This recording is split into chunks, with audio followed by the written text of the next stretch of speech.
So Jake Paul fighting Nate Diaz, do you think that dilutes boxing or highlights it in a good way?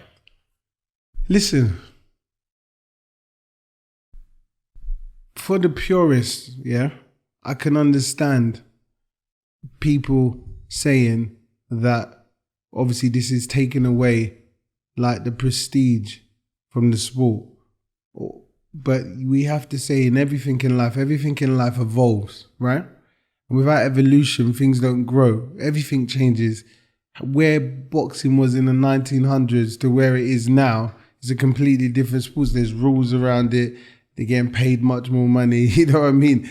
The gloves have changed. The technology, the training's changed. So that's evolved, right? So we need that to evolve and move with time. The same way consumership, how people watch it, who watches it, is going to change. You know, we've got massive platforms now that can attract people from around the world. You know what I mean? Like back in the day, let's say if you were Ali and, what's the big, it wasn't George Foreman, what's the big fight? There was Foreman. Frazier. Yeah, Joe Frazier. Joe Frazier and Ali, yeah? Let's say you're them. You do that fight, I don't know, it was on everyone's TV, national television, and maybe you can go to the cinema and watch it too, or whatever, however way they were doing it then. But now you've got fights that they're on Sky, they're streamed, they're on YouTube. It's everywhere. You want to get it out everywhere. So the same way you want that to change and you want to get more eyes on the sports, to get more eyes on the sports, we need to have different people from different worlds that are into different things. At the end of the day, a UFC fighter fighting a fighter, they're both fighters and there's a discipline, right? With my thing with Jake Paul now, although, yeah, you could say he's not a traditional boxer, but you and I know, if we try to be a pro fighter and go into the ring, yeah, we can't take away the training he's doing. We can't take away the passion he has for the sport. We can't take away how much eyes and how much interest he's got into the sport, more than a lot of other boxers, because naturally, most boxers now, if you're going to be a big boxer, you have to have a level of interaction on social and understand how to be an influencer. Some boxers don't know how to do that and still keep it pure and keep themselves as boxers. Maybe Jake's going to show them how to be a promoter and how to promote themselves, but still be training. So there's some people going to learn, and then there's going to be a fine balance of, okay, where the sport evolves to. But we need these people to come in and evoke some change.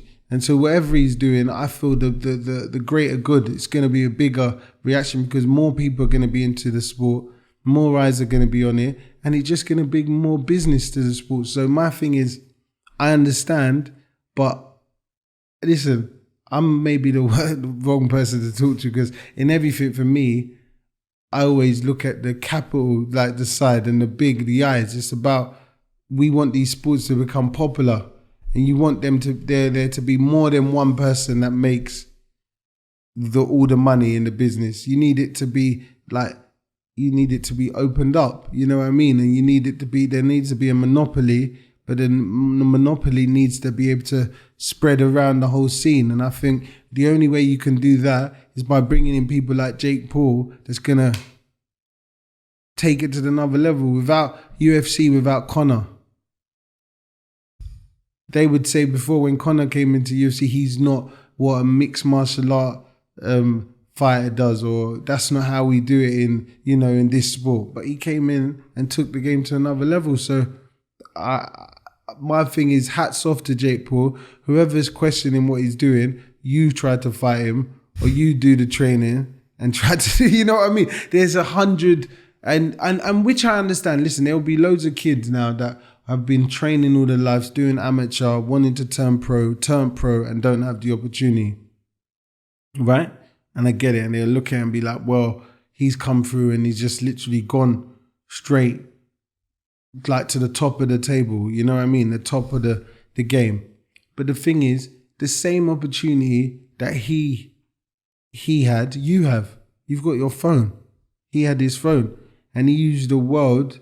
He built a world around his phone. Everyone's got the globe in their hand. So whatever you want to do respectfully, instead of criticizing what he's doing, you figure it out yourself and create the world around yourself, and then you could turn it into whatever you want to do. So instead of us like picking at people, let's respect what they're doing and understand that this is inevitable, that kids are changing, where information is being sourced, where the eyes are, it's all changing. So at the end of it, he was just in the popular space where the eyes are, and he's brought everyone to his world, the same way KSI has, the same way these are all kids that they were gamers that none of us had any, we didn't have no interest in them, but they brought us to them.